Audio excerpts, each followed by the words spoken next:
Refer to your owner's manual for gripper replacement kit part number. Universal Gripper Kit is used by legacy and new design tools and includes gripper, 2 springs, and 2 pins. Be sure to replace all parts as indicated. Here's an overview of the process. Begin by removing 4 screws and 2 E-clips and pins. Then push tool head out far enough to expose gripper. Let's begin by removing screws.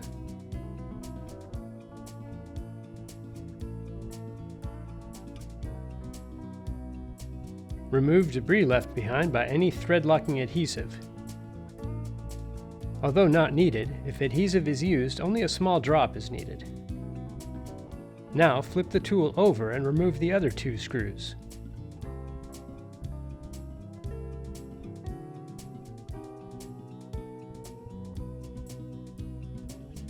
Next, we will remove the E-clips retaining the pins.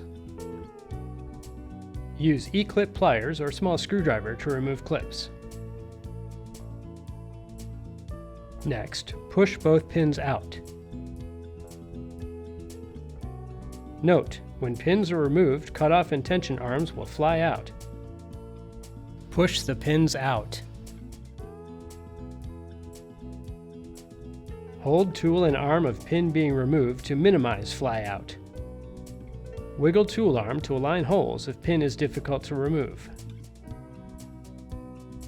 Remove second pin in the same manner as the first. Notice the difference in size of the pins. The short pin is for the cutoff handle. The longer pin is for the tension handle. The gripper is already partially exposed. Now grab the main handle and push the tension handle forward. Parts to be replaced are located here. Gripper is held in place on either side by spring-loaded pins.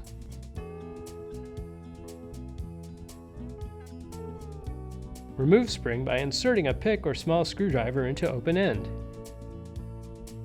With a scooping action, remove pin. Grab the back of the spring with your fingernail to aid in removal.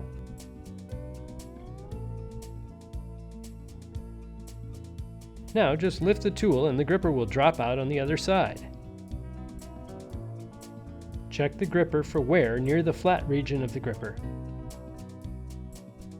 This area being highlighted typically shows signs of wear.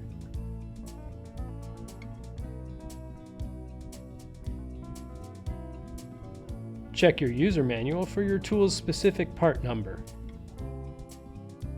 Prep pins by loading springs onto them. Apply grease around outside of gripper block, indicated by arrow.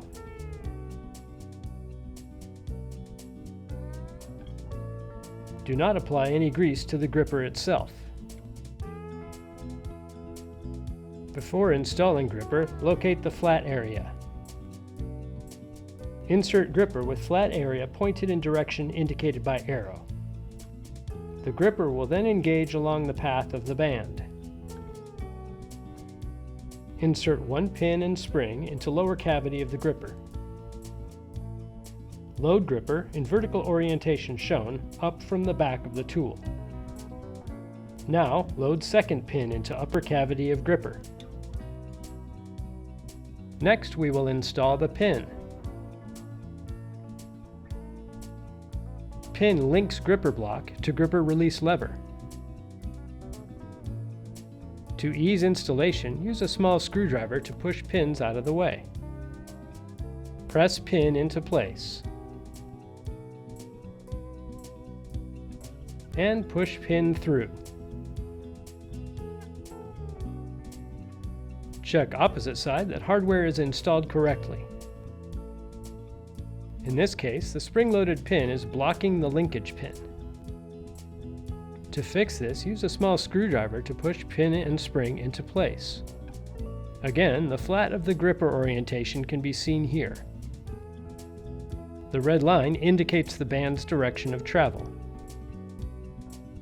Ensure gripper fits flush with gripper block surface. Gripper should not protrude to the left or right.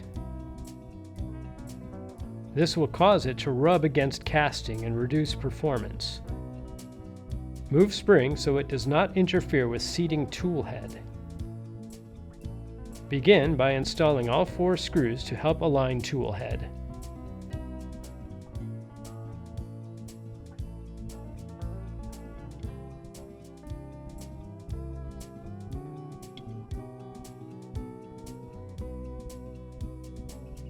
Next, install cutoff handle. Reconnect links onto pin located on cutoff arm. Hold linkage from behind to keep linked together. Remove spring and slide handle into body of tool. Align pin hole and insert short pin from below. Now install long pin. Align hole and insert pin from below. Now install E-clip.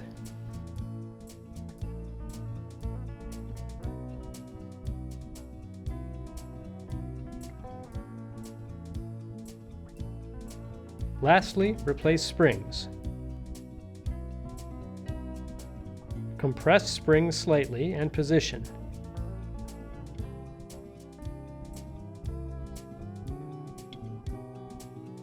Test that the tool functions properly.